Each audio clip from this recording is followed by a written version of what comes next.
Programme में एक बार फिर खुश आमदीद। बात हो रही थी खान साहब की गिरफ्तारी, उसको अब गैर कानूनी करार दे दिया गया है। ज़ाहिर कल सुबह 11 बजे इस्लामाबाद हाई कोर्ट में उनको पेश किया जाएगा। बैरी साहब, ब्रेक से पहले भी हम बात कर रहे थे, आपको अब क्या लगता है, एक तो फैसले पे तो बात हो चुकी है, आने वाले दिनों में चूँकि खान साहब के बाकी केसेस भी हैं, आज सुप्रीम कोर्ट ने जो उनको गेस्ट हाउस में, पुलिस लाइन गेस्ट हाउस में रखा है, वो सुप्रीम कोर्ट के समझ लें वो मेहमान हैं।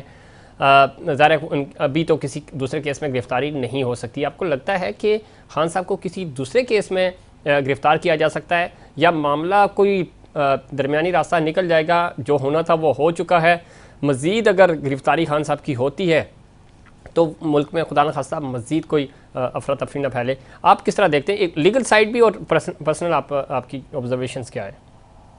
जी जफीर साहब, मैं दो बातें इसके अंदर समझता हूँ, लेकिन अगर आप इजाजत दें जी। तो मेरे भाई माय ब्रदर वो जो स्पीकिंग बिफोर मी, मैं एक आसिम मलिक कमेंट उसके बारे में करना चाहता हूँ जी।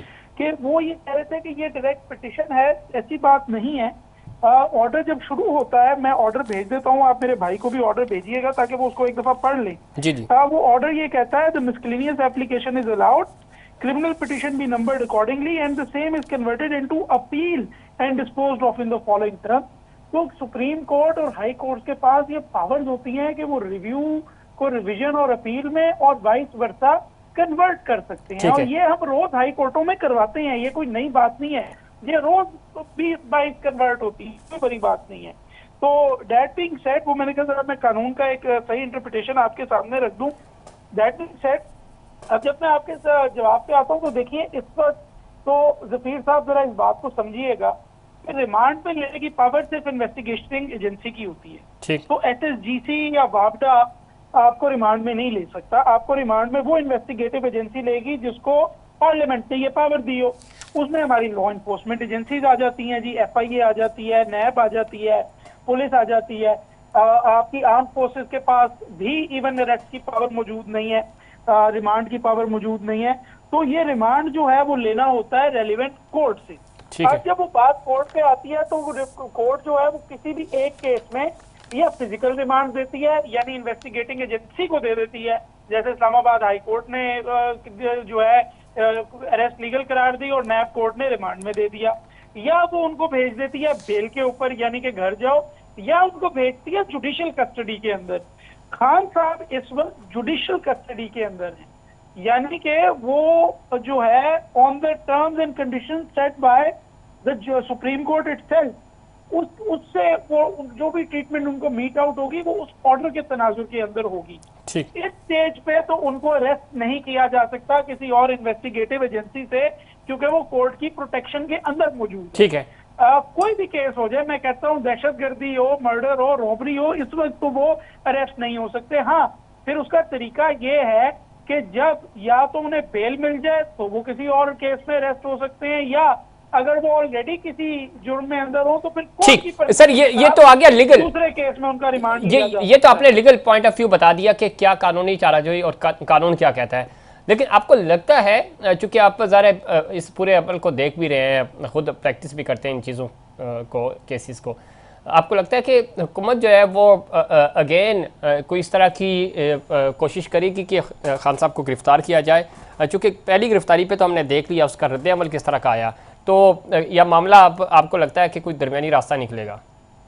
सर, ये मुल्क मुसलसल तंजली का शिकार है। इंटीरियर मिनिस्टर ने तो ऑलरेडी आपको पता है कह भी दिया कि मैं दोबारा कल ही अरेस्ट करूंगा।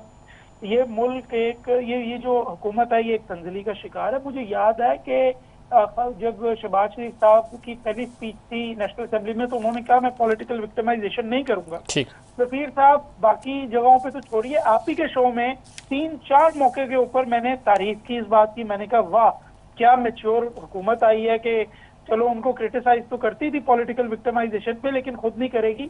लेकिन उसके बाद जो हरकतें इन्होंने की हैं, यानी जिस तरह अभी तो सहाफियों को उठा रहे हैं, शाह महमूद कुरैशी अंदर है, 2 मई को इन लोगों ने जो किया, जिस तरह ये पावर का इस्तेमाल कर रहे हैं, धौंस और धमकी, बेशक वो सुप्रीम कोर्ट हो, बेशक वो जो है वो राइवल ऑपोजिशन पार्टीज हो, उनको जो है वो थ्रेट करना, धमकियां देना, रियासती एक्शन करना, तो मैं तो I can expect anything from this government, क्योंकि जफीर साहब अब ये थोड़ा सा एक मैं पॉलिटिकल स्टेटमेंट दे रहा हूँ, आपको पता है मेरा किसी पार्टी से कोई ताल्लुक नहीं है, लेकिन ये एक पॉलिटिकल स्टेटमेंट है कि इस वक्त हुकूमत के पास और कोई ऑप्शन नहीं है कि किसी भी तरह वो कुर्सी पे बड़ा जमात रहे, क्योंकि अगर यहाँ से उतरे तो उनको अब ये आइडिया है कि इलेक्शंस में क्या होना है, ग्राउंड रियलिटीज क्या है, और वो इस बात को बड़ी अच्छी तरह समझते हैं कि अगर इस दफा जो है वो उतरे तो हो सकता है फिर 5 साल अगले दोबारा मौका ना मिले, इसलिए वो ये चाहते हैं कि अपने आप को रिटेन रखें सीट के ऊपर, कोशिश ये करें कि कोई माहौल उनके लिए बेहतर हो तो वो इलेक्शन में कूदें। इस वक्त तो उनका इलेक्शन में माहौल साजगार होना बहुत जरूरी है। मगर वो माहौल भी मुझे जफीर साहब, मैं बस कंक्लूड कर देता हूँ, वो माहौल मुझे होता हुआ नजर नहीं आ रहा, क्योंकि मैं बड़ी इज्जत कर रहा था जब ये हुकूमत नहीं आई थी, इन्होंने बड़े दावे वादे किए, लेकिन आज मैं इस हुकूमत का सख्त तरीन मुखालिफ हूँ, और मैं समझता हूँ कि ये जिस तरह आइन को और कानून को समझ रहे हैं कि रोंद के आगे चले जाएंगे, तो ये आइन और कानून के वेट के नीचे ही दबेगी। ठीक, बैर साहब तफसील से आप बता रहे थे, और लाइटर नोट आप कह रहे हैं कि वह किसी पार्टी से आपका ताल्लुक नहीं है, लेकिन आप आजकल एक पार्टी बनते जा रहे हैं, मुखालफिन आप पे ये इल्ज़ाम लगा रहे हैं। तो खैर ज़रा आप अपना लीगल पॉइंट ऑफ व्यू दे रहे थे। मलिक आसिफ अवान साहब, एक चीज़ बड़ी इंपॉर्टेंट है, पाकिस्तान पीपल्स पार्टी ने बड़ी कोशिश की पिछले दिनों कि किसी तरह मुज़ाकरात की तरफ मामला जाएँ, और ये जो पिछले 72 घंटे गुजरे हैं इसकी नौबत ना आए, लेकिन हुकूमत ने संजीदगी का मुजाहरा नहीं किया। आप इत्तेहादी ज़रूर हैं हुकूमत के, लेकिन आप मौलाना फजल रहमान साहब के पास भी गए, दूसरे लोगों को भी इंगेज करने की कोशिश की गई। एक वक्त ऐसा था कि लग रहा था कि शायद कोई मामला वनडे पोलिंग, इलेक्शन कब होंगे, कैसे होंगे, कोई स्टेक होल्डर्स मिल बैठें, अभी भी तनाव है ज़ाहिर है। और जिस तरह वज़ीर दाखिला के बयान आ रहे हैं, हुकूमत जिस तरह चीज़ों को इस वक्त ले रही है, लग नहीं रहा कि मुज़ाकरात होंगे या कोई दरमियानी रास्ता निकलेगा। लेकिन फिर भी आपकी हुकूमत, आपकी पार्टी जो है वो क्या हिकमत अमली बना रही है, कैसे इस हालात से, इन नामुसाद हालात से निकला जा सके? देखिए जी, पाकिस्तान पीपल्स पार्टी ने हमेशा माजी में भी और अभी भी हम लोग जमहूरियत पे यकीन रखते हैं, और जमहूरियत में किसी भी मसले का हल जो है ना वो टेबल टॉक है, मुज़ाकरात है। हमने पहले भी माजी में भी टेबल टॉक किए हैं, किसी बहरान से निकलने के लिए टेबल टॉक का होना बहुत ज़रूरी है। हमने तो हर मुमकिन कोशिश की है कि टेबल पे बैठें, लेकिन इमरान खान की हठधर्मी और जो उनके मौजूद मेंबरान हैं, जो अहदेदारान हैं, उनका तो एक ही चूँकि मौक़िफ़ था इलेक्शन, लेकिन इलेक्शन भी करवाने हैं तो इलेक्शन के भी कोई तरीक़ाकार है जी। इलेक्शन भी अगर टेबल टॉक बैठेंगे तो बात होगी ना, लेकिन उधर से तो यही जवाब मिलता है जी कि हम तो मुज़ाकरात की टेबल पे बैठेंगे ही नहीं। अगर सुप्रीम कोर्ट के कहने पे वो बैठे भी हैं तो फिर भी उनकी हठधर्मी थी और वो उसी पे कायम थे, ठीक है।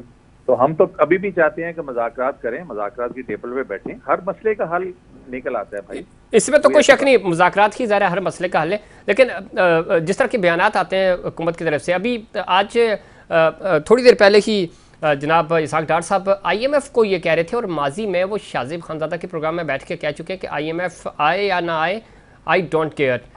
और आज भी उन्होंने कहा कि IMF के साथ बातचीत हो या ना हो, पाकिस्तान डिफ़ॉल्ट नहीं करेगा। अल्लाह ना करे कि पाकिस्तान कभी डिफ़ॉल्ट करे, लेकिन ये जो रवैया है, आप नहीं समझते यही रवैया पाकिस्तान को इस दलदल की तरफ लेके जा रहा है?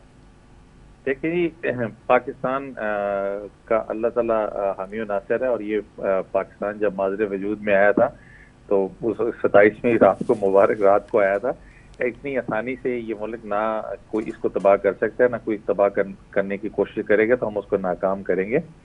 जहाँ तक IMF का तल्लुक रह गया, तो IMF में बेहतर जानते हैं, इसहाक डार साहब उनके मज़ाक़ात हैं, लेकिन IMF ने भी तो एक ट्रक की बत्ती के पीछे लगाया, अपने मुतालबात आगे रखते जा रहे हैं। नहीं ठीक, तो अब कब तक उन मुतालबात को माने जाए? अवाम पहले ही महंगाई से पिसी हुई है, अब मजीद उनको कैसे और ज्यादा वो तो ठीक है, लेकिन आप उनको जिनके अपने पैसे देने होते हैं, जिनको इससे पैसे लेने होते हैं, उनको इस तरह डरा तो नहीं सकते ना आप तरीके से? डराने वाली तो बात है ही नहीं। देखें, PTI के जो हमारे दोस्त हैं वो ये गा रहे हैं कि पाकिस्तान डिफॉल्ट की तरफ जा रहा है। वो नहीं, खुद इसहाक डार कह रहे हैं कि मैं IMF आए ना आए मुझे कोई परवाह नहीं है। मैं कह रहा हूँ कि वज़ीर खजाना की गैर संजीदगी देखें। हम डिफॉल्ट नहीं हो रहे, हम डिफॉल्ट नहीं होंगे मलिक साहब, अल्लाह ना करे कभी हम हों, लेकिन जब आप की पोस्ट पे होते हैं, आप लीड कर रहे होते हैं किसी कंट्री को, तो वो अगर जिस इदारे से आपको पैसे लेने हैं या जिसके साथ डील करनी है उसको तो आप एटीट्यूड नहीं दिखाते ना।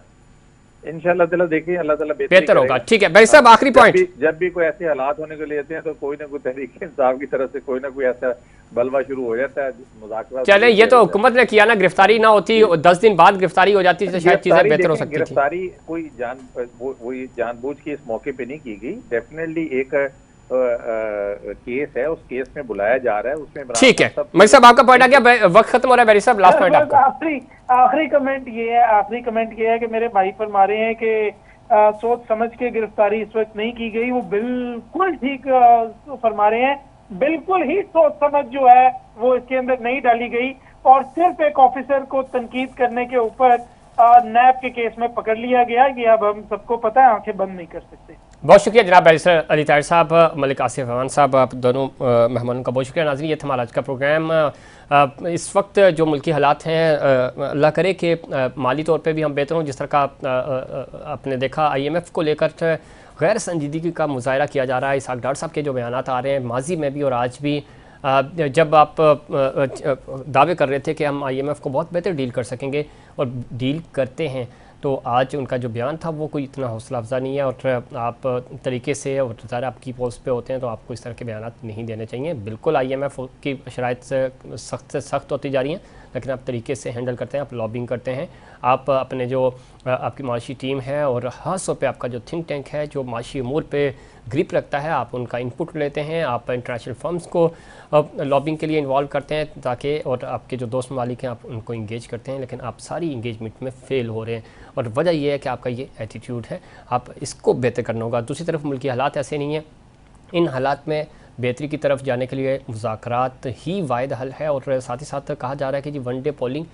डे पोलिंग तभी मुमकिन होगी जब आप मुज़ाकरात की तरफ आएंगे, टेबल पे बैठेंगे। आप तमाम पॉलिटिकल स्टेक होल्डर्स ने ही इस मुल्क का फ़ैसला करना है, और जब तक आप एक टेबल पे नहीं बैठेंगे हालात ख़राब से ख़राब तर होते जाएंगे और इसका नुकसान अल्टीमेटली पाकिस्तान का नुकसान होगा। ये था हमारा आज का प्रोग्राम। उम्मीद करता हूँ दीगर प्रोग्राम्स की तरह आज का प्रोग्राम भी आपको पसंद आया होगा। मुझे और इनसाइड पाकिस्तान की पूरी टीम को दीजिए इजाज़त। अल्लाह निगहबान।